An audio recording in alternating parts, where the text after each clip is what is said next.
Tahun 1984, Indonesia meratifikasi Convention on the Elimination of All Forms of Discrimination Against Women atau disingkat dengan CEDAW.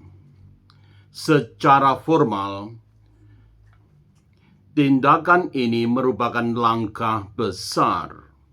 Negara mengakui bahwa diskriminasi terhadap perempuan merupakan pelanggaran hak asasi manusia. Namun, pertanyaan kritisnya, mengapa ratifikasi ini tidak atau belum serta-merta mengubah kehidupan perempuan Indonesia di saat itu? Untuk menjawabnya, kita perlu melihat konteks.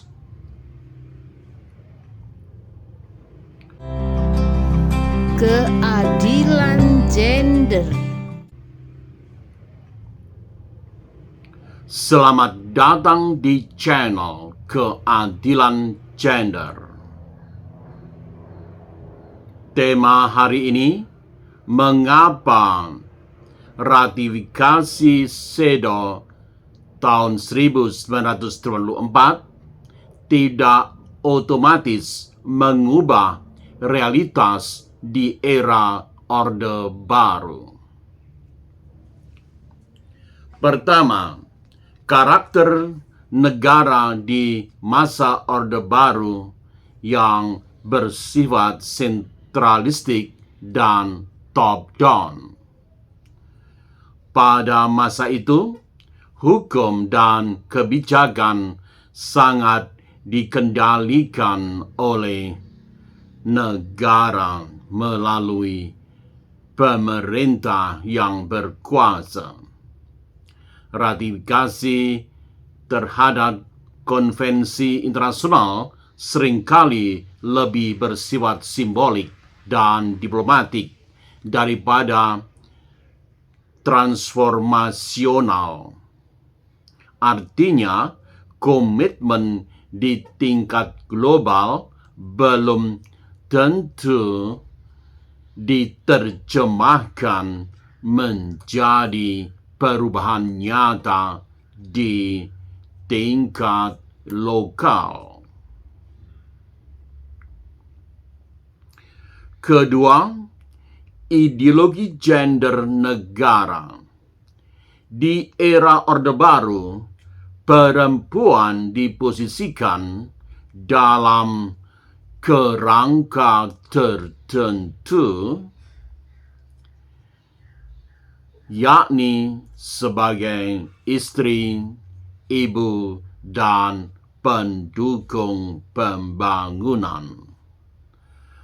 Peran ini dilembagakan melalui berbagai kebijakan dan organisasi. Akibatnya, meskipun Convention on the Elimination of All Forms of Discrimination Against Women menekankan kesetaraan,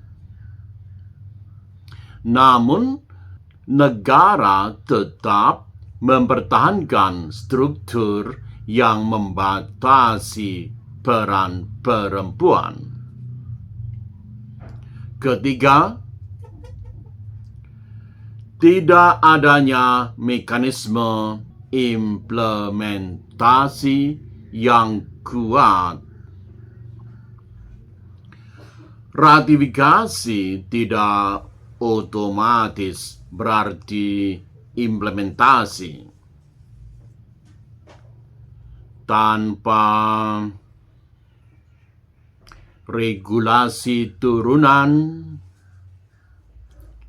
kelembagaan yang kuat, dan pengawasan yang efektif, konvensi internasional mudah berhenti sebagai dokumen formal.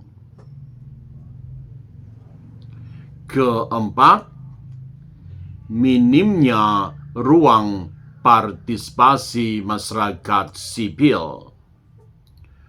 Perubahan sosial membutuhkan tekanan dari bawah. Namun pada masa Orde Baru, ruang kritik dan partisipasi publik sangat terbatas. Akibatnya, tidak ada dorongan kuat untuk memastikan bahwa komitmen internasional benar-benar dijalankan. Kelima, netralitas hukum yang semu. Seperti dikritik oleh Catherine McKinnon, hukum sering terlihat netral, tetapi sebenarnya merefleksikan relasi kekuasaan yang tidak setara. Dalam konteks ini, ratifikasi tidak cukup untuk mengubah struktur yang sudah mapan. Lalu, apa pelajaran dari yang sudah disampaikan tersebut? Bahwa perubahan hukum tidak hanya soal apa yang disahkan, tetapi juga siapa yang menjalankan, dalam sistem seperti apa, dan dengan kepentingan apa. Ratifikasi CEDAW, Convention on the Elimination of All Forms of Discrimination Against Women, di tahun 1984 tetap penting. Langkah ini menjadi fondasi bagi perkembangan hukum di masa-masa berikutnya. Namun, langkah tersebut juga mengingatkan kita bahwa komitmen tanpa transformasi struktural tidak cukup. Penutup reflektif.